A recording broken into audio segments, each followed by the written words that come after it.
जब colonial rule आया, अंग्रेज आए, तो जो पेस्टोरलिस्ट थे उन पे क्या प्रभाव पड़ा?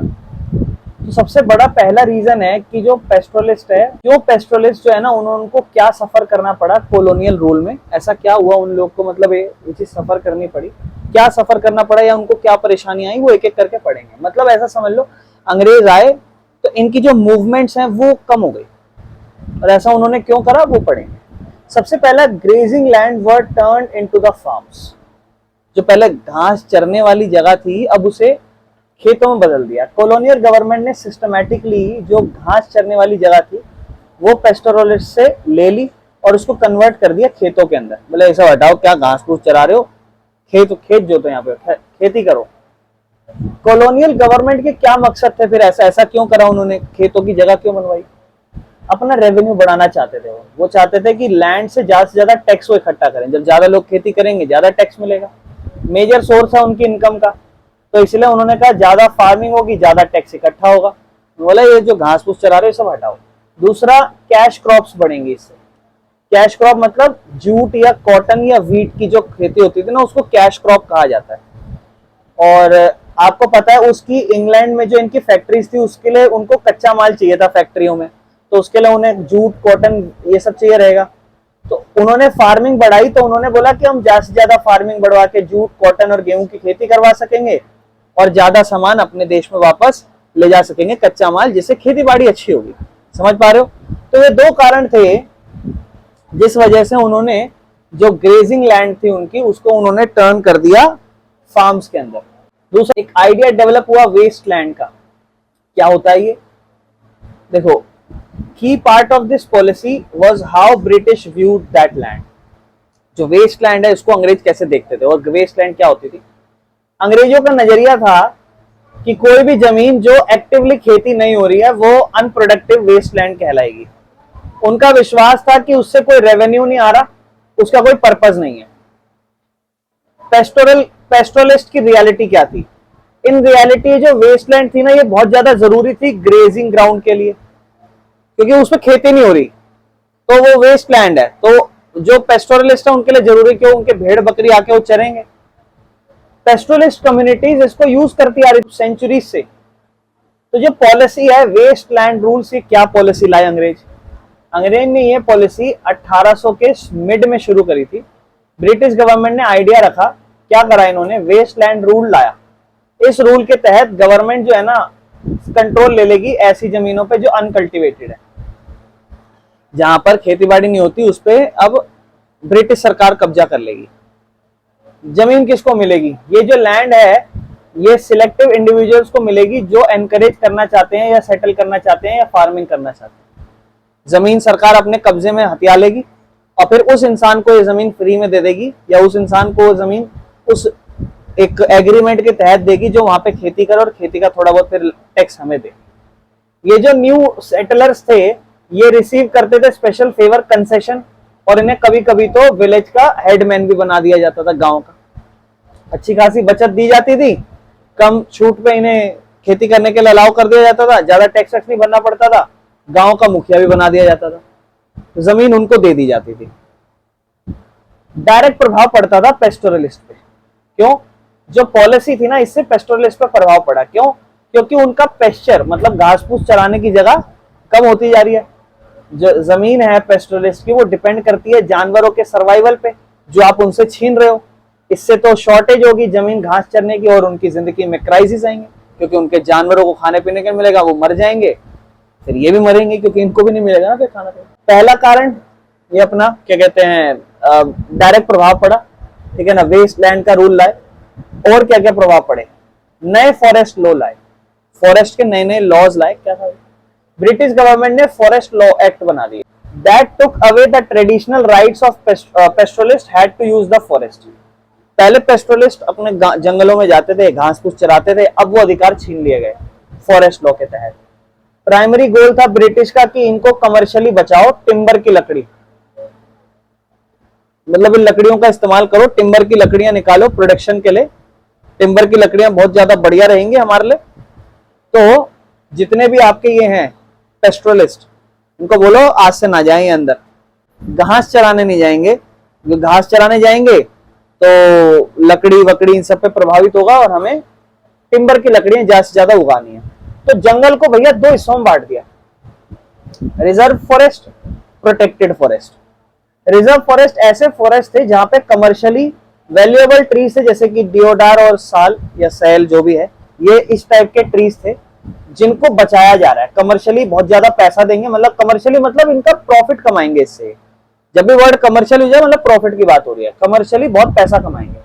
और पेस्टोलिस्ट को बिल्कुल बैन कर दिया, अगर तुम नजर मत आ जाना यहाँ पे, ठीक है ना, यहाँ तुम बिल्कुल घास नहीं चरा सकते। दूसरे थे प्रोटेक्टेड फॉरेस्ट।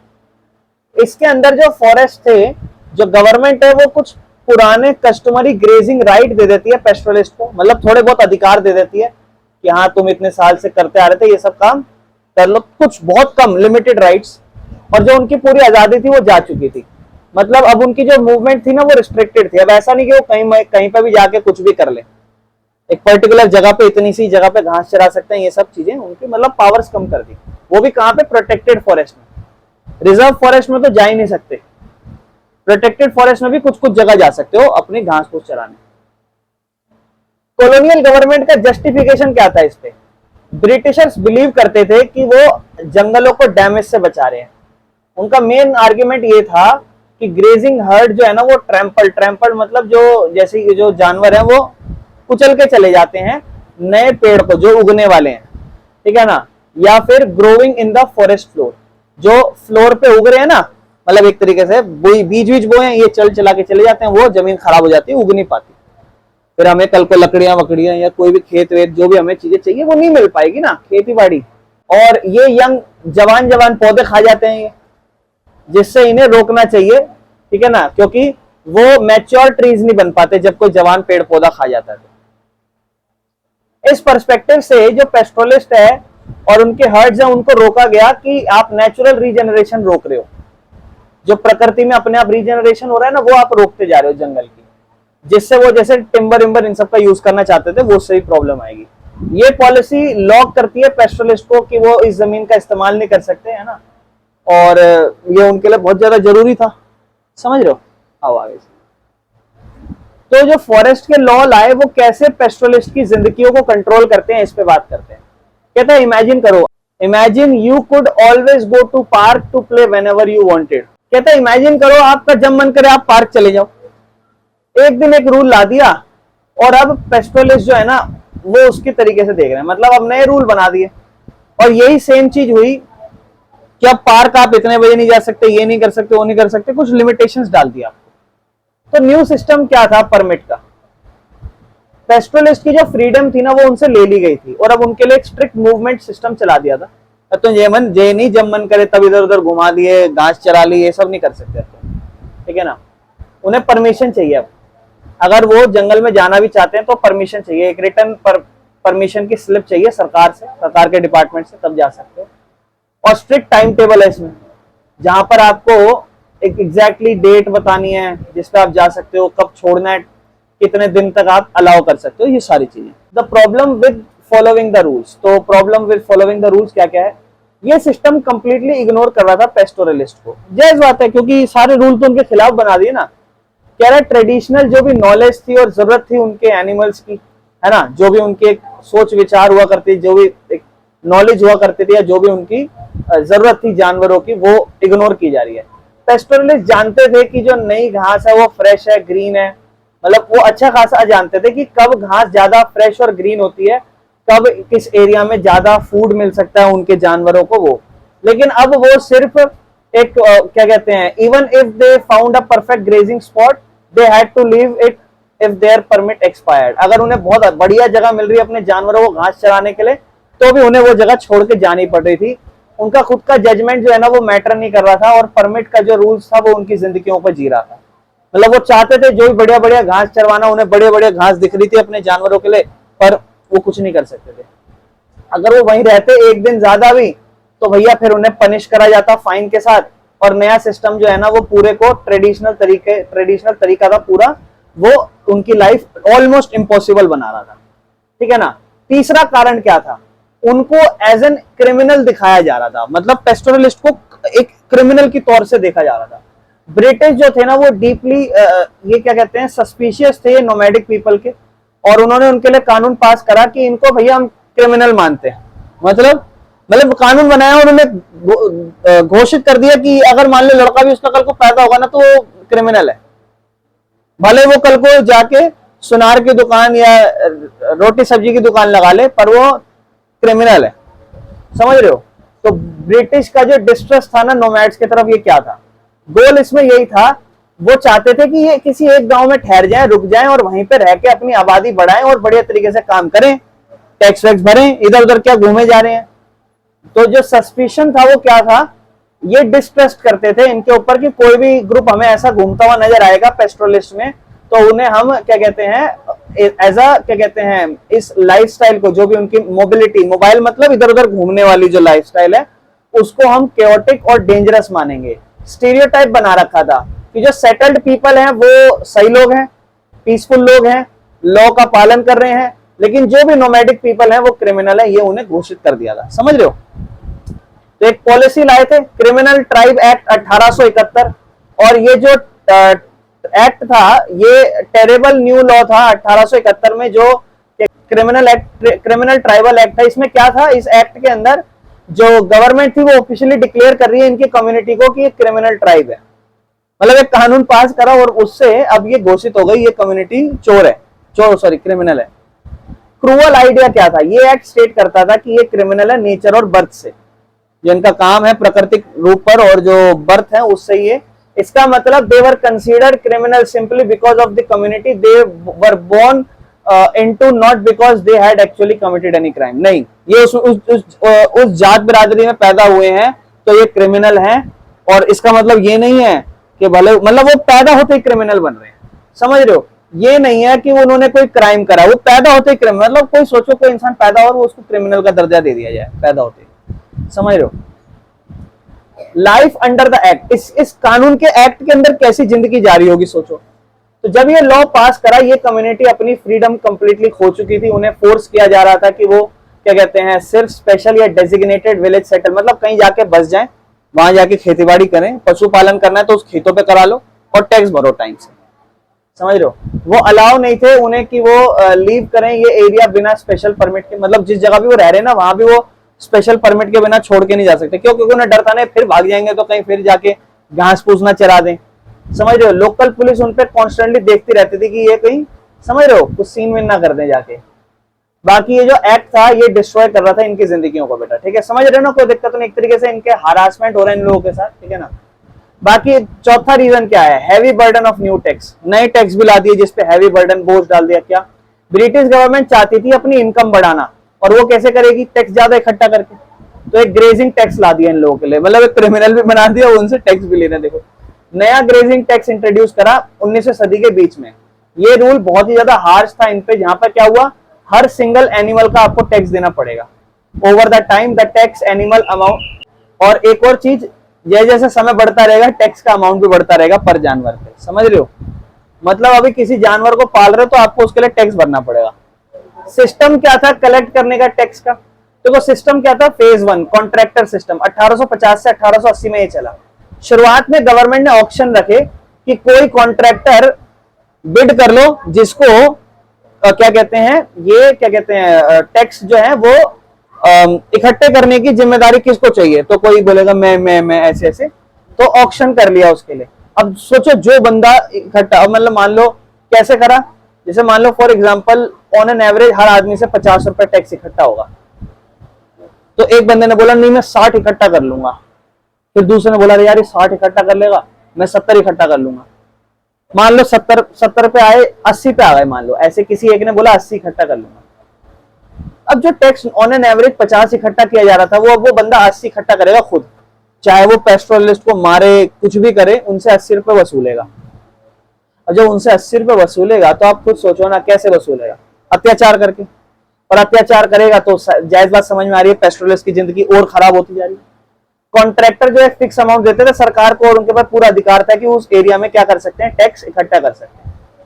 जो भी उनको मनी उनको वापस मिलता था, ह्यूज प्रॉफिट कमाते थे, हाईएस्ट पॉसिबल टैक्स कमाते थे। फेज 2 क्या हुआ, डायरेक्ट कलेक्शन हुआ and the pass system from 1880। अब इसके बाद क्या हुआ, बाद में गवर्नमेंट खुद इकट्ठा करने लगे, बोले कि हटो तुम, हम इकट्ठा करेंगे। हर पेस्टोरलिस्ट को एक पास दिया जाता था कि वो एक ग्रेजिंग एरिया में जाएगा और अपना क्या कहते हैं दिखाएगा पास और टैक्स पे करेगा और फिर अपनी घास फूस चरा लेगा। एक ऑफिशियल रिकॉर्ड किया जाएगा कि कितने उसके पास जानवर हैं, कितना अमाउंट का टैक्स उसने पेड करा है उसके पास के अकॉर्डिंग, ठीक है ना। और ये सिस्टम क्रिएट करा एक और लेयर ऑफ रेगुलेशन पे और फाइनेंशियली प्रेशर इस पे और ज्यादा बढ़ता गया, जो भी अपने क्या कहते हैं पेस्टोरलिस्ट। तो अब इसका जो कॉन्सिक्वेंसेस क्या आया, परिणाम क्या आया पेस्टोरलिस्ट और उनके हर्ड्स पे। तो देखो एक तो क्या हुआ, पेस्चर्स का शॉर्टेज बढ़ा, है ना। फार्म्स रिप्लेस द पेस्चर्स, मतलब जब गवर्नमेंट उनकी जमीन छीनने लगी तो वो जो है ना फार्म्स में कन्वर्ट होने लगे, पेस्चर्स ना फार्म्स में कन्वर्ट होने लग गए। अब तक जो पेस्चर थे वो खेत बनने लग गए अब, ठीक है ना। और सिंपली हम देखेंगे पेस्टोरलिस्ट धीरे धीरे डिसअपियर्ड होते गए और फॉरेस्ट को बंद कर दिया गया, रिजर्व फॉरेस्ट बना दिए थे और दूसरे कौन से थे, प्रोटेक्टेड फॉरेस्ट। दूसरी प्रॉब्लम क्या आई, the quality of pasture decline होता गया, क्योंकि देखो वो पुराने बंदे थे, उनको समझ थी कब कौन सी घास कहां पर बढ़िया रहेगी कहां नहीं। लेकिन अब तो आप ऐसी ऐसी जगह खुद से जा नहीं सकते, आपको सरकार एक लिमिटेड जगह दे रही है तो वहीं पे आपको काम चलाना है। तो इसीलिए जो ओवर ग्रेजिंग हो गई एक तो, क्योंकि एक ही जगह पे ज्यादा चराते गए, ठीक है ना। ट्रेडिशनल हेल्दी मेथड था, क्योंकि वो याद है नई जगह मूव कर जाते थे, जैसे ही कहीं लग रहा था इस जगह खेती कम होने वाली है तो दूसरी जगह चले जाते थे। और जो नई सिचुएशन है वो डैमेजिंग होने लगी। डैमेजिंग क्यों होने लगी समझ रहे हो ना, क्योंकि एक ही जगह मिल रही है ना अभी, अब उनकी मूवमेंट रिस्ट्रिक्ट कर दी तो वो आसानी से इधर नए एरिया में नहीं जा सकते और कंटिन्यूअसली एक ही जगह पूरे साल उन्हें घास फूस चरानी है, तो उनकी जो पेस्चर है वो उसकी क्वालिटी कमजोर होती गई है, ठीक है ना। तो फाइनल आउटकम क्या हुआ, जानवर कमजोर हो गए, भूखमरी पड़ गई, ठीक है ना। ओवर ग्रेजिंग की वजह से ओवर ग्रेजिंग होने लगी, मतलब एक ही जगह पे ज्यादा घासें चरे जाने लगी, क्वालिटी कम हो गई, क्वालिटी भी खराब हो जाती है ना एक ही जगह पे, और पुअर क्वालिटी की आपको पेस्चर मिल रहा था और आपके जो जानवर है वो कमजोर होते गए, धीरे धीरे मरते गए बहुत ज्यादा मात्रा में, समझ रहे हो। बाकी ये कुछ जगहें हैं, आप अपने मैप में देख लेना। धांगर्स यहाँ के लोग हैं, ठीक है ना। बंजाराज यहाँ के थे और यहाँ पे भी थे बंजाराज, क्योंकि बंजाराज आपको याद है बहुत सारी जगह के हुआ करते थे। बाकी ये गुजर्स और भौतियाज और गुजर्स जो हिमाचल के हुआ करते थे और ये जम्मू कश्मीर के हुआ करते थे, और राइकस जो राजस्थान के हुआ करते थे बेटा। और बाकी में हमने कर्नाटका के पढ़े थे, ठीक है ना। कुरुमास, कुरुबास और गोलाज, याद है ये सारे समुद्री इलाकों पे जाया करते थे, ठीक है ना। चलो अगला जो अपना टॉपिक है वो ये कि जो पेस्टोरलिस्ट है इन्होंने फिर इन बदलाव के साथ कैसे इन्होंने अडेप्ट करा, क्या सिचुएशन चली। क्योंकि देखो हम ये तो समझ रहे हैं जिंदगी में प्रभाव बहुत ज्यादा पड़ रहा है, पर कैसे इन्होंने ये प्रभाव के साथ अपने आप को बदला, क्या तो पेस्टोरलिस्ट ने कैसे अडॉप्ट करी नई सिचुएशन को। तो बोलता है कि उन्होंने कुछ स्ट्रेटेजी अपनाई है। एक तो उन्होंने अपने जानवरों की आबादी कम कर दी। क्यों, क्योंकि लॉजिक क्या है, कम अब उनके लिए खाना उपलब्ध है तो जायज बात है ज्यादा जानवरों का रखने का कोई लॉजिक बनेगा नहीं। दूसरा सॉल्यूशन क्या हुआ, जैसे उन्होंने अपने जानवरों को कम करा तो फिर छोटा छोटा क्या कहते हैं कम जगह पे भुखमरी कम हो गई, मतलब जो ज्यादा से ज्यादा जानवर रख रहे थे तो भुखमरी हो रही थी, लोगों को खाना नहीं मिल रहा था उनके जानवरों को, तो अब वो भुखमरी वाली सिचुएशन खत्म हो गई। क्यों, क्योंकि उन्होंने जानवर ही कम रखने शुरू कर दिए, और ज्यादा जानवर रख भी रहे थे तो टैक्स भी तो ज्यादा भरना पड़ रहा था ना आपको। दूसरा उन्होंने और नई जगह देखनी शुरू करी। जब पुराने रास्ते बंद कर दिए गए तो कुछ पेस्टोरलिस्ट ने एक्सप्लोरर बन गए, ठीक है ना। अब वो अपने क्या कहते हैं जानवरों के साथ नई नई जगह ढूंढने लग गए। परफेक्ट एग्जांपल है राइकस ऑफ राजस्थान। ये इनके पास ज्यादातर कैमल या शिप हुआ करते थे, याद है। तो ये ओल्ड रूट पुराने तरीके जो सेंचुरीज तक ये तो सिंध जाया करते थे जो आज पाकिस्तान में है, अपने घास चराने ना, मतलब जानवरों को, जो गंगा इंदस नदी सिंधु नदी के किनारे स्थित है। नई प्रॉब्लम 1947 के बाद अराइज हो गई थी इन लोगों के लिए, क्योंकि फिर क्या हुआ था, फिर तो बंटवारा हो गया था ना, तो वहां नहीं जा सकते थे, ठीक है ना। तो इन्होंने क्या करा था, सेंचुरीज तक राइकास जो थे ना वो सिंध तक जाया करते थे जो आज पाकिस्तान में है, अपने जानवरों को चराने। लेकिन ये प्रॉब्लम उनकी कब पड़ी, 1947 के बाद, क्योंकि फिर बॉर्डर पार करना पड़ेगा ना। तो नए पॉलिटिकल बॉर्डर जब बने, पाकिस्तान बन गया, तो जो न्यू बॉर्डर है उसमें फिर ये जा नहीं सकते थे। तो इनकी नया सॉल्यूशन क्या निकाला इन्होंने न्यू डेस्टिनेशन, रिसेंट ईयर में इन्होंने क्रिएट करा अपना नया रास्ता हरियाणा की तरफ। विन विन सिचुएशन हो गई है। हरियाणा में दे found a new mutually benefit relationship farmer के साथ सेटलमेंट कर ली। वही याद है हम हर बार क्या सेटलमेंट करते थे कि हमारे जानवर आएंगे यहाँ समझ रहे हो, ड्रॉपिंग्स होगी और ये सब चीज होके फिर वो वापस जाएंगे, अपना उनके खाद उर्वरक मिल जाएगी उन्हें। Survival and the future of pastoralism. तो अब क्या सर्वाइवल रहा है और फ्यूचर क्या रहा है पेस्टोरलिज्म का, ठीक है ना। कहता है ये सारे चैलेंजेस के अलावा पेस्टोरलिज्म जो है ना वो मरे तो नहीं, इनफैक्ट उन्होंने एक इनक्रेडिबल रेसिलियंस दिखाया। क्या क्या बदलाव करा भैया, याद है 2 चीज करी थी, एक तो अपने जानवर कम कर दिए थे और दूसरी जगह ढूंढने लग गए थे इसके अलावा भी, क्योंकि जगह तो फिर भी बहुत सारी होती ना। बाकी बेटा आगे चलते हैं हम, ये पूरा कंटेक्स्ट अपन लोग समझ चुके हैं। इस पूरे कंटेक्स्ट में बेटा क्या था, इस पूरे कंटेक्स्ट में यही था कि जो भी चेंज वो यूनिक नहीं थे इंडिया में, pastoral community world wide face कर रही थी सेम चीज। मतलब ये तो हम इंडिया में पढ़ रहे हैं पेस्टोरलिज्म, पर ये वर्ल्ड वाइड पूरे वर्ल्ड में ये चीज चल रही थी, समझ रहे हो। और इससे एक स्टेजेस सेट हुए, अंडरस्टैंडिंग द पेस्टोरलिज्म है ना ग्लोबल स्केल। हम लोग बात करेंगे, देखो हमने पेस्टोरलिज्म समझ लिया, इंडिया में क्या उसकी प्रॉब्लम हुई थी पेस्टोरलिज्म की। अब पेस्टोरलिज्म जो है ना वो अफ्रीका में कैसे चला उसके ऊपर बात करेंगे। और हमने तो पढ़ा कि पेस्टोरलिज्म इंडिया में कैसा इतिहास रहा था और कैसे कैसे हम जो है कैसे कैसे चलता था सब चीज, और फिर अंग्रेजों के आने की वजह से जो भी लोग अपने जानवरों को इधर उधर घासों में चराने जाते थे तो उनको दिक्कत होने लगी। तो वैसे ही इनके यहाँ पर क्या समस्या आ पड़ी जो अफ्रीकन लोग थे उनके यहाँ पे। तो इंट्रोडक्शन टू अफ्रीकन पेस्टोरलिस्ट, तो जो अफ्रीका के पेस्टोरलिस्ट थे उनका इंट्रोडक्शन पढ़ रहे हैं। कह रहे इनकी आबादी जो है ना, कहता है more than half the world pastoral people live in Africa. मतलब वर्ल्ड में जितने भी पेस्टोरल हैं, पेस्टोरल को नोमैड्स कहा जाता है। नोमैड्स वो लोग जो एक जगह से दूसरी जगह घूमते रहते हैं, अपने पशु चारक कहलाते हैं, जानवरों को घास फूस चराते रहते हैं इधर उधर जा जाके। जितनी भी आबादी है ना, कहता है आधी वर्ल्ड की आबादी, आधे से ज्यादा वर्ल्ड की आबादी तो अफ्रीका में रहती थी, यानी कि असली पेस्टोरलिज्म तो यहाँ चलता होगा। कहता है 22 मिलियन अफ्रीकन जो है ना वो पेस्टोरल एक्टिविटीज पे डिपेंड करते थे अपनी रोजाना जिंदगी में। मतलब 22 मिलियन, 2.2 करोड़ है ना। और कौन कौन सी कम्युनिटीज थी मेरे भाइयों वहां पे, ये थी ये वाली, ये वाली, ये वाली, ये वाली, ये वाली और ये वाली। बोरन, तुर्काना, सोमाली, मसाई, बर्बर्स होएगा ये, बेरबर्स या फिर बेरबर्स या बेदोइन्स। तो ये बेटा इनकी कम्युनिटीज के नाम है। कोई एमसीक्यू में क्वेश्चन आ सकता है कि भैया ये बताओ ये कौन सी कम्युनिटी इंडिया की है या वहां की है। इंडियन कम्युनिटीज के नाम याद रखना, कुरुमास है ना। तो ये कहाँ रहते थे, कहता है ज्यादातर ये रहते थे जहां पर कम बारिश होती थी, सेमी एरिड इलाके में। राजस्थान की अगर बात करूं तो बीच में एक पहाड़ है, जनरली ऐसा समझ लो, इसके पीछे पूरा रेगिस्तान है, आगे जो इलाका कहलाता है वो सेमी एरिड डेजर्ट कहलाता है, मतलब आधा सूखा हुआ इलाका। एरिड डेजर्ट तो बिल्कुल सूखा हुआ इलाका होता है, समझ रहे हो। मतलब ये लोग कहाँ रहते थे, जहां पर बारिश कम हो, समझ रहे हो। या तो ऐसे इलाके जहां पर कम घास फूस आदि हो, आधा सूखा इलाका हो, या फिर बिल्कुल सूखे में रहते थे और फार्मिंग करते थे। With rain is hard in these place, मतलब कह रहा है फार्मिंग करना इन इलाकों में बारिश के साथ बहुत ज्यादा मुश्किल होता था, क्योंकि बारिश कम हो रही है ना यहाँ पर। या तो बारिश हो नहीं रही, रेगिस्तान में तो होगी नहीं ना के बराबर, और यहाँ होगी तो भाई बहुत ही ज्यादा कम होगी सेमी एरिड इलाकों में। अपने साथ साथ कौन कौन से जानवर रखते थे, गधा भी रखते थे ये, ठीक है ना, कैटल रखते थे, ठीक है ना, गाय भैंस, ऊंट रखते थे, गोट और शिप्स रखते थे। क्या क्या ये प्रोडक्ट बेचा करते थे, दूध, मांस, जानवरों की चमड़ी और वूल। और क्या क्या तरीके थे पैसा कमाने के। कहता है some also earn money by trade and transport, कुछ लोग व्यापार करते थे, ट्रांसपोर्ट इधर से सामान उधर पहुंचाया, इससे पैसा कमाते थे। कुछ जो है फार्मिंग करते थे अपने पेस्टोरल काम के साथ, कुछ कुछ अपने मतलब पशु चारक के अलावा इधर से उधर खेती भी करा करते थे, खेत जोता करते थे। Some do many small jobs to add to their small and uncertain income from animals. बोलता है कुछ कुछ तो नौकरी भी करा करते थे, ताकि क्योंकि अनसर्टेन जिंदगी जो है अनिश्चितताओं से भरी, कल को क्या हो मैं नहीं पता, तो इसलिए उससे बचने के लिए थोड़ी नौकरी वोकरी भी करा करते थे, ठीक है ना।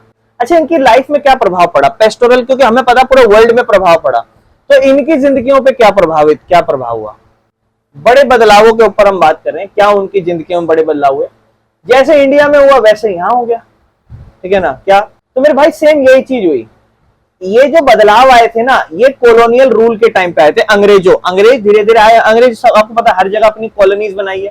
यूरोपियन कंट्रीज ने रूल कराए, और आजादी के बाद भी, ठीक है ना। क्या बदला, नए लॉ ले आए और रूल जो है ना अफेक्ट करे ऐसे ही पेस्टोरल की कम्युनिटी। तो देख, एक थी मसाई कम्युनिटी, इसके ऊपर क्लोजर लुक लेते हैं। कहता है Maasai are cattle herders who live mainly in East Africa. अगर ये हम अफ्रीका की बात करें तो ये अपना ईस्ट अफ्रीका होता है। तो एक मसाई कम्युनिटी थी, मतलब अपनी पशु चारकों की कम्युनिटी थी, तो ये ईस्ट अफ्रीका में रहते थे। कहता है सदर्न के साउथ का केन्या था, उसमें 3 लाख लोग रहते थे इसके, और तंजानिया में 1.5 लाख के आसपास लोग रहा करते थे। इनकी आबादी के बारे में बात हो रही है, थोड़ा याद रख लेना। इन पे क्या प्रभाव पड़ा, इनके हम एक कम्युनिटी की बात करें तो इन पे क्या प्रभाव पड़ा, तो कह रहा है नए लॉ और रूल्स लाए गए सरकार के द्वारा, जिससे इनकी जो घास चराने की जमीन है, जहां पर ये अपने जानवरों को घास चराते हैं, वो जमीन छीन ली गई। ठीक है ना, इनकी मूवमेंट को स्टॉप कर दिया गया। इनको कहा गया भैया बहुत इधर से उधर घूम रहे हो, जरा इसको बंद करो। दूसरा, सूखा पड़ गया, मतलब इनकी जिंदगी पे ज्यादा प्रभाव जब पड़ा जब ड्रॉट आ गया। ठीक है ना, चेंज्ड सोशल लाइफ, इनकी सोशल लाइफ में बदलाव आया, मतलब कैसे इनकी कम्युनिटी एक साथ रहा करती थी, उनकी जो सोशल जिंदगी थी उस पर बहुत ज्यादा प्रभाव पड़ा। बाकी देखो यहाँ ये ईस्ट नहीं होता, ईस्ट ये तो वेस्ट होता है। ठीक है, ये ईस्ट होता है। ठीक है, ठीक है। बाकी ये मसाई कम्युनिटी यहाँ रहती है, और नीचे तंजानिया के आसपास, और केन्या ऊपर की साइड यहाँ पे ना। बाकी और भी कम्युनिटीज है, देखो सोमाली हमने ऊपर पढ़ा था, बोरन पढ़ा था, है ना, और तुर्काना, ये सब कम्युनिटी। और ये देखो यहाँ युगांडा, और एक और है, ये भी कंट्री आपने सुनी होगी, एथियोपिया। तो हम ये समझ रहे हैं जैसे हमारी जिंदगी में प्रभाव पड़ा, हमारे जो भी पूर्व जो पशु चारक होते होंगे, इधर उधर घुमा घामा करते होंगे, ऐसे इन लोग के भी जो है प्रभावित हो गए। तो where have the grazing lands gone, कहाँ गई इनकी जो जमीनें हैं जहां पर ये अपने जानवरों को घास फूस चरा रहे हैं, कहाँ गई। कह रहे मेन प्रॉब्लम क्या थी, जो मसाई था ना वो कंटिन्यूअसली अपनी जमीन खोता जा रहा था, और जहां पे भी उनके जानवर घास चर रहे थे, तो एक प्रॉब्लम आ रही थी, जमीन खोते जा रहे थे। ज्यादातर ये अपनी वो जमीन खोते जा रहे थे जहां पर ये अपने जानवरों को घास फूस चराते। कॉलोनियल टाइम से अगर हम पहले बात करें तो जो मसाई लैंड थी ना वो बहुत ज्यादा बड़ी थी, नॉर्थ कोरिया से तंजानिया तक इनके पास सारी जमीन इनकी हुआ करती थी। तो कॉलोनियल रूल से पहले इनके पास बहुत ज्यादा जमीन है, अच्छे खासे जानवर भी होंगे, उनको क्या कहते हैं अच्छा खासा खाना पीना खिलाते होंगे। लेकिन जैसे ही इनका कॉलोनियल रूल आया, अंग्रेज आ गए, तो इन्होंने अपनी यूरोपियन कंट्रीज जो ना अफ्रीका में आई, और उन्होंने जमीन को बांट दिया। ठीक है ना, मसाई लैंड को कट कर दिया गया, है ना, जो इनके पास जमीन है ना उसको 2 बॉर्डर्स के थ्रू बांट दिया गया। ठीक है ना, एक बना दिया ब्रिटिश केन्या, और एक, तो एक पार्ट अपना, मतलब हुआ कुछ नहीं, एक 2 हिस्सों में बांट दिया, एक अपना ब्रिटिश केन्या में और एक जर्मन तंजानिया ही होगा मेरे ख्याल से, इसमें बांट दिया। समझ रहे हो, तो हुआ क्या, अंग्रेज, अब पॉइंट ये भी है ना, यूरोपियन जब कंट्रीज आती है तो ऐसा थोड़ी ना है कि अंग्रेज आ रहे हैं, मतलब अंग्रेज मतलब इंग्लैंड लोग, है ना, अपने क्या कहते हैं और भी अलग अलग जगह से आते होंगे। वेस्टलैंड जो थी ना वो यूरोपियन सेटलर्स ले गए, मतलब उनको घटिया जमीन दे दी, अच्छी खासी जमीन तो अपने पास ले गए, और मसाई को पुश करा कि छोटे से इलाके में रहो तुम। समझ रहे हो, या तो साउथ केन्या और नॉर्थ तंजानिया के उनके इलाकों में मतलब बांट दिया, छोटा मतलब छोटी छोटी जमीन दे दी उनको। तो अब ये अपनी लगभग 60% जमीन खो चुके थे। सोचो अगर इनके पास 100% जमीन थी तो 60% जमीन अंग्रेजों ने छीन ली, और इन्हें फोर्स करा गया कि जहां पे बहुत ही कम बारिश आती है, बहुत ही ज्यादा बुरी घासें हैं, वहां पर इन्हें धकेला गया, बोला वहां जाके खेती करो। चलो, land used for farming, British government, तो देखो जैसे ही 1800 सदी का जो लेट टाइम चल रहा है, लेट 1800, उसमें जो ब्रिटिश गवर्नमेंट थी वो ईस्ट अफ्रीका में लोकल फार्मर को बोलती है कि यार ये सब क्या इधर से उधर घूमते घामते रहते हो, एक जगह बस के खेती बाड़ी करो। समझ रहे हो, पेस्चर जो तुम इधर से उधर अपने घास फूस जानवरों को चरा रहे हो, ये सब खत्म करो, खेती बाड़ी करो। फार्मिंग, खेती बाड़ी करोगे, क्या कहते हैं ग्रेजिंग लैंड जो है ना वो फार्म में बदलने लग गए। तो फिर जब खेती बाड़ी के लिए उन्हें कहा गया तो अब किसान के पास क्या है, या तो वो लड़ाई कर लेगा, है ना, तो लड़ाई कर नहीं पाएंगे क्योंकि अंग्रेज ऑलरेडी भाई अच्छी खासे पैसे और आबादी में आए हैं, फोर्स आर्मी लेकर आए हैं, आप लड़ ही नहीं सकते। जबरदस्ती आपको फोर्स करेंगे और आपको या तो खेती में कन्वर्ट कर लो, अगर आपको पेस्चराइजेशन ही करना है, जमीन आपको क्या कहते हैं घास फूस ही चरानी है, तो फिर अलग बात है, फिर आप पे टैक्स वैक्स लगा देंगे वो लोग। अदरवाइज वो आपको प्रमोट कर रहे हैं कि यार खेती बाड़ी करो, एक ही जगह बस जाओ, है ना। तो पावर में भी चेंज आ गया। कॉलोनियल रूल से पहले जो मसाई पेस्टोरलिस्ट थे ना बड़े स्ट्रॉन्गर थे, ठीक है ना, जो भी उनके फार्मिंग नेबर थे ना उन सबसे वो स्ट्रॉन्ग थे। लेकिन जब कॉलोनियल रूल आया तो सिचुएशन बदल गई, फार्मर ज्यादा पावरफुल हो गए क्योंकि वो बेचारे गरीब होते गए ना मसाई, उनके पास तो जमीन कम हो गई, फिर उन्हें वहीं पे सिर्फ वो करना है, अपनी घास फूस चरानी है, तो एक ये भी फर्क पड़ गया था। Land used for game reserves, game reserve क्या है ये, ठीक है ना, बहुत सारी ग्रेजिंग लैंड थी जो बनाई गई थी into places called game reserve या फिर नेशनल पार्क आप इसे कह लो। ठीक है ना, मतलब बहुत सारी ऐसी घास फूस चरने की जमीन को नेशनल पार्क बना दिए जो जानवरों के लिए रखे। इन्होंने कहा कि यार तुम लोग ऐसे घास फूस चल रहे हो, ये हटाओ, ये सब जमीनों को नेशनल पार्क बनाओ जहां हम जानवरों को प्रोटेक्ट रखेंगे, वाइल्ड एनिमल्स को। तो जो मसाई मारा और संबूरू नेशनल पार्क है केन्या के अंदर, वो कुछ इसके एग्जाम्पल है। और सेरेनगेती पार्क जो है वो तंजानिया में है, ठीक है ना। मसाई को अलाउ नहीं करा, बोला अभी ये जो पार्क तुम्हारे ही नाम से बनाए हैं, ठीक है, उन लोगों को आगे आने जाने नहीं दिया था। उस रिजर्व में ये लोग जा नहीं सकते थे, जानवरों की हंटिंग नहीं कर सकते थे, और इवन वहां पे अपने जानवरों के साथ उन्हें घास भी नहीं चरने दे सकते थे, ठीक है ना। ट्रेडिशनल लैंड क्या था पहले, वो कहता है ये जो रिजर्व थी पहले, जो ये रिजर्व थी ना, इसका मसाई कम्युनिटी ने बहुत ज्यादा यूज करा घास फूस चरने के लिए। और सेरेंगेटी के एग्जाम्पल अगर हम बात करें तो एक नेशनल पार्क था जो 14,760 किलोमीटर स्क्वायर पे बनाया गया है, जो मसाई ग्रेजिंग लैंड हुआ करता था। सोचो 14,000 किलोमीटर स्क्वायर एरिया बहुत ज्यादा होता है भाई। पांचवा, प्रॉब्लम क्या थी जब वो जमीन खो रहे हैं, तो देखो जो लूज कर रहे हैं बेस्ट अच्छी अच्छी जमीनें और पानी का भी सोर्स, उससे उन लोगों पर प्रेशर पड़ रहा है, और मसाई को जो भी लॉस्ट करना पड़ा उस पर उनको प्रेशर पड़ रहा है। पुअर पेस्चर, जो जगह भी उन्हें दिए ना उस पर भी वो लगातार अपने घास फूस जानवरों को चराएंगे तो घास और खराब क्वालिटी की उगने लग जाएगी, जो इंडिया में हो रहा था। फिर जो उनको घास फूस खाने की जो फॉडर होती है, फॉडर क्रॉप जो जानवर खाते हैं, वो उसकी शॉर्टेज कमी होने लगेगी, और फीडिंग प्रॉब्लम होगी, तो फिर जानवर भी मरने लग जाएंगे, कम आबादी हो जाएगी। तो मेरे भाइयों प्रॉब्लम पे प्रॉब्लम बढ़ती जाएगी, समझ रहे हो। Next topic 3.2, that is the borders are closed, ठीक है ना। फ्री मूवमेंट बिफोर, पहले फ्री मूवमेंट चला करती थी, लेकिन 19वीं सदी में जो इन द 18th है उसमें अफ्रीकन पेस्टोरलिस्ट जो थी ना, वो फ्रीली मूव करते थे लार्ज एरियाज पे, घास फूस सर्च करा करते थे। जब घास फिनिश हो गई एक प्लेस में, they move to another place for their cattle. Colonial restriction begin 1800 के लास्ट लेट अगर हम बात करें, new rules, colonial government start to stop their free movement, ठीक है ना। मतलब क्या हुआ, ध्यान से समझना, जब कॉलोनियल रिस्ट्रिक्शन शुरू हुई लेट 18 में, तो नए रूल क्या हुआ कि जो कॉलोनियल गवर्नमेंट है ना, उन्होंने कहा भाई अब तुम आराम से मूवमेंट नहीं करोगे। स्पेशल रिजर्व, पेस्टोरल ग्रुप्स जो थे ना जैसे कि मसाई, इनको जो है ना स्पेशल रिजर्व में रहना पड़ता था, ठीक है ना, मतलब इनकी मूवमेंट रोक दी गई। जो बॉर्डर्स की अगर हम बात करेंगे, the edge of their these reserve become their new limits, they could not go outside these limit. इनको एक लिमिट दिया गया कि इतने में घास फूस चराओ, इसके बाहर नहीं जाओगे। Hard to get permit, it was difficult to get permit, there was an open trouble and bullying. अगर आप अपनी लिमिट क्रॉस करते हो या आपको परमिट भी चाहिए उन जगहों पे जाना, तो इतने आराम से मिलता नहीं था, आपको बुली किया जाता था, प्रॉब्लम होती थी। अगर आपने रूल तोड़ दिया तो आपको पनिशमेंट मिलती थी, ठीक है ना। तो ये जनरली क्या हो रहा है, उनको फ्री मूवमेंट पहले हो रही है, लेकिन अब मूवमेंट उनकी खत्म होती जा रही है। इसके बाद अगर हम अगले टॉपिक पे चलें, तो अगला क्या था, restrictions on trade and market. कोई एंट्री नहीं थी, व्हाइट एरियाज में नहीं जा सकते थे ये लोग, ठीक है ना, अंग्रेजों के इलाकों में। पेस्टोरलिस्ट जो थे अलाउड नहीं थे कि वो मार्केट एरियाज में जाएंगे, व्हाइट जहां गोरे लोग रहते हैं। व्यापार रुक गया बहुत सारी जगह में, they were not allowed to do any kind of trade, कोई व्यापार नहीं कर सकते थे ये लोग। कॉलोनियल व्यू क्या था, तो जो व्हाइट सेटलर और यूरोपियन रूलर्स थे ना, उन्होंने सोचा कि पेस्टोरलिस्ट हमारे लिए डेंजरस और वाइल्ड लोग हैं, ठीक है ना, ये बहुत ही ज्यादा कांटेक्ट कम रखते थे उन लोगों के साथ, ये चाहते थे उनसे ज्यादा बातचीत ना रखो, दूर रहो इनसे। नॉट कंप्लीटली पॉसिबल, लेकिन जो व्हाइट रूलर्स है ना, वो स्टिल उनको ना ब्लैक वर्कर चाहिए थे अपनी खादानों या रोड के लिए या टाउन्स के लिए, तो वो कंप्लीटली इन्हें कट भी नहीं करते थे, ठीक है ना। पेस्टोरलिस्ट की जिंदगी पे क्या प्रभाव पड़ा, बड़ा प्रभाव ये पड़ा कि जो नए बॉर्डर्स बने ना, लिमिट सेट कर दी गई, यहाँ आ जा सकते हो नहीं जा सकते हो, ये इनकी जिंदगी को प्रभावित करने लगा, और बुरा प्रभाव ये पड़ा, ये बैडली अफेक्ट करा उनके जानवरों को और उनके व्यापार पे, ठीक है ना। और ट्रेडिंग अफेक्ट क्या हुआ, पहले पेस्टोरलिस्ट जो थे ना, वो सिर्फ जानवर नहीं बहुत सारी चीजों का व्यापार करते थे, लेकिन जैसे ही कॉलोनियल रूल आया उनका ट्रेड रुका नहीं, बल्कि उन्हें बहुत सारी परेशानियों का भी सामना करना पड़ा। Next topic that is when pastures dry, कैसे सूखा पड़ जाना उनको अफेक्ट करता था, ठीक है ना। प्रॉब्लम क्या थी, देखो जब बारिश नहीं होती थी बड़ी प्रॉब्लम आ जाती थी उनको, क्योंकि उनको घास फूस चाहिए, पानी से उगेगी, घास फूस बढ़ेगी, जानवरों को घास फूस मिलेगी।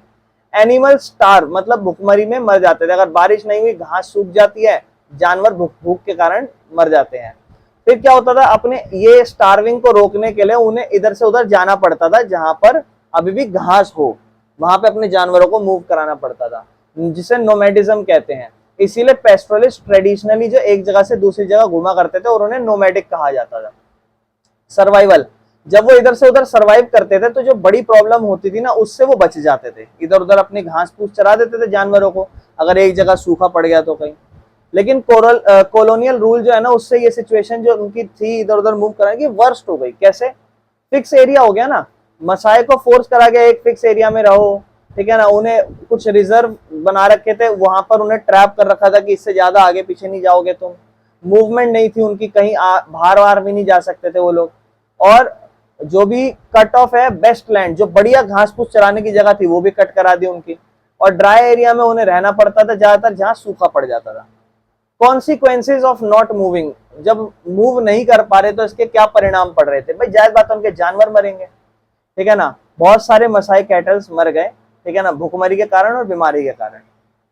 एग्जाम्पल 1930 की बात करें, मसाई जो केन्या में थे वो अपनी जानवर 7,20,000 और 8,20,000 शिप्स और 1,31,000 गधे डोंकीज के साथ रहा करते थे। जस्ट 2 वेरी ड्राई ईयर्स, 2 साल आए, आधे से ज्यादा कैटल और मसाई रिजर्व के अंदर मर गए, आधे से ज्यादा इनकी कैटल्स मर गई। सोचो 3,60,000 के मर गए। लॉन्ग टर्म इंपैक्ट क्या पड़ा? लॉन्ग टर्म इंपैक्ट ये पड़े तो छोटे समय का चलो प्रभाव पड़ा, लंबे समय में क्या प्रभाव पड़ेगा? Less grazing land. जैसे जैसे जो एरिया है वो छोटा होते जा रहा था तो सूखा ज्यादा पड़ता जा रहा था, उससे नुकसान होता जा रहा था। एनिमल्स की मात्रा कम हो गई थी, बहुत सारे बैड ईयर्स आए जिससे धीरे धीरे जानवरों की संख्या और पेस्टोरलिस्ट जो थे वो जो होल्ड करते थे अपने पास वो कम होते गए। लेकिन not all were equally affected, सबको सेम प्रभाव नहीं पड़ा, सबको इतना बुरा सफर या फिर किसी को फायदा भी हुआ क्या, ऐसा कुछ देखते हैं। अगर हम मसाई सोसाइटी की बात करें कॉलोनियल रूल से पहले की, तो 2 ग्रुप हुआ करते थे। कॉलोनियल टाइम से मसाई सोसाइटी जो थी ना उसके 2 ग्रुप्स हुआ करते थे, elders and warriors.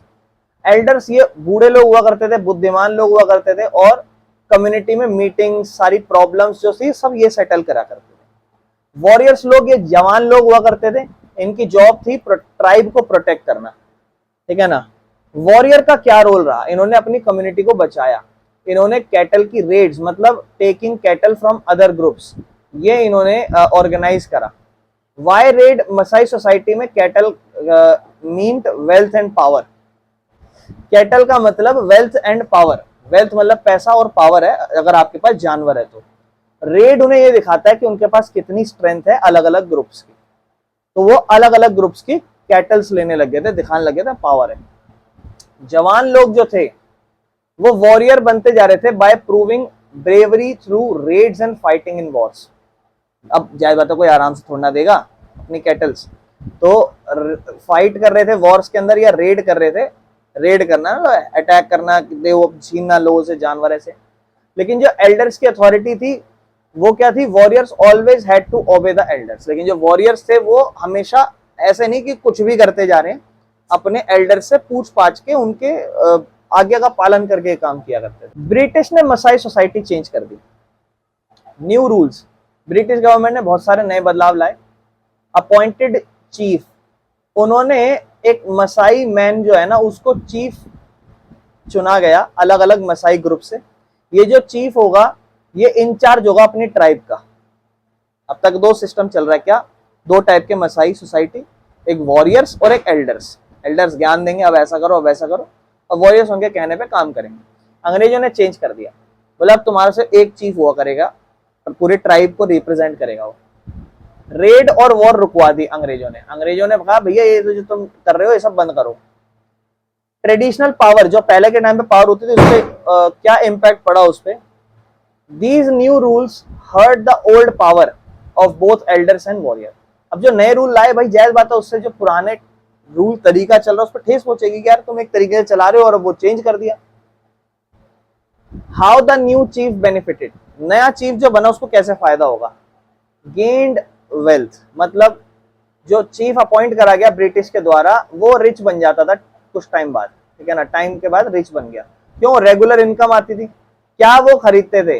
With this money they could by animals, goods and lands. तो वही वो इंसान अमीर होता जा रहा था और जमीन को लैंड करता था, मतलब they lend money to poor neighbours who need cash to pay tax. और एक नया टैक्स भी ब्रिटिश के द्वारा बनाया गया था, ये काम करना शुरू कर दिया था इन्होंने।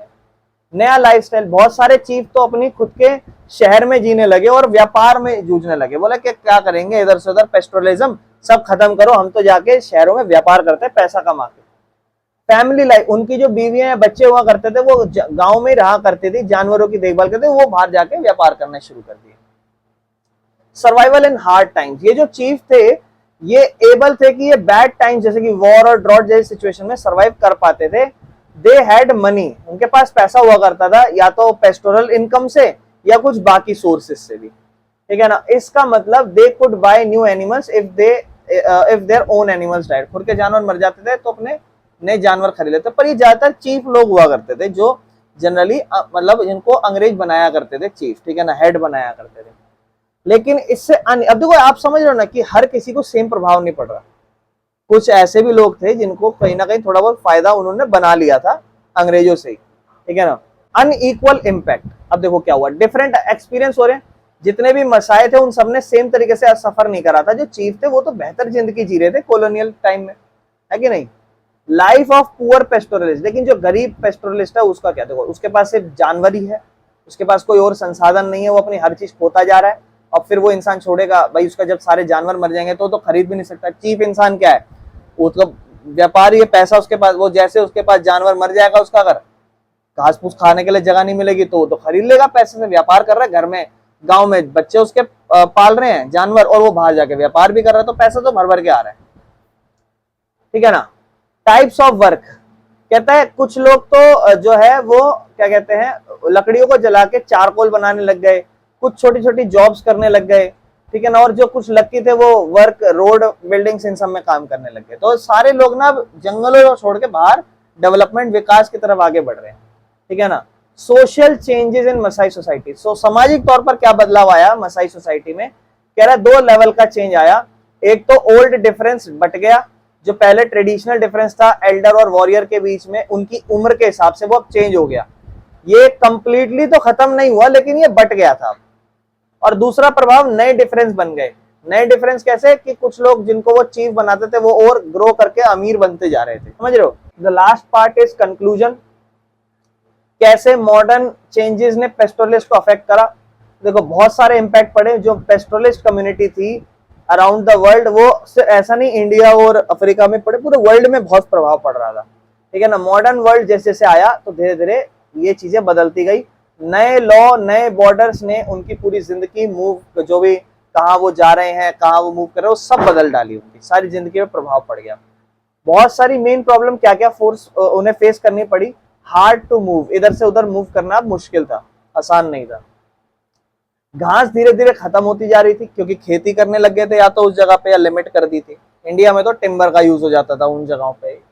बैड पेस्चर्स, और जिस टाइम पे खतरनाक या बेकार खेती हो गई तो फिर आपको और सफर करना पड़ता था।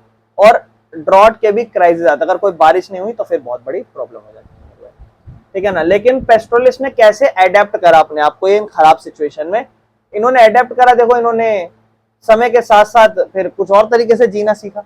कुछ ने अपने रास्ते चेंज कर दिए, कुछ कम जानवरों के साथ ही घास फूस चरा रहे हैं, ठीक है ना। कोई अपने अधिकारों के लिए लड़ रहे थे, कोई मदद मांग रहे थे सरकार से कि थोड़ी हमें मदद करो, ठीक है ना। कोई कुछ कहना चाहते थे कि दे demand a say in how forest and water are used, कोई कहना चाहते थे कैसे जंगल और इन सब का यूज किया जा रहा है। इंपॉर्टेंस क्या थी मॉडर्न वर्ल्ड में, नॉट ओल्ड फैशन। पेस्टोरलिस्ट जो थे ना वो ओल्ड फैशन नहीं थे, या पीपल नहीं थे who do not belong in today's world, ऐसा नहीं था। Good way of life, people who study the environment and money are now understanding that moving with animals is a perfect way of life for many hilly and dry places in the world। उस time पर जब modern धीरे धीरे development हो रही थी तो उस टाइम पे ये लग रहा था कि ये बेकार तरीका है पेस्टोरलिज्म, इसको हटाओ, एक ही जगह रह के काम धंधा करो, दैट इज द बेस्ट। लेकिन आज के टाइम पे जो भी आप मॉडर्न एनवायरनमेंट या मॉडर्न स्टडी पढ़ते हो तो आप ये कहते हो कि हाँ वो एक बहुत बढ़िया तरीका अपनाते थे, ज्यादातर पहाड़ी इलाकों में या कुछ ऐसी जगहों पर जहां पर घास फूस चराई जानी चाहिए, ठीक है ना। तो वो एक बढ़िया तरीका था कहीं ना कहीं। और हमारा चैप्टर पेस्टोरलिज्म खत्म हो चुका है, ठीक है ना।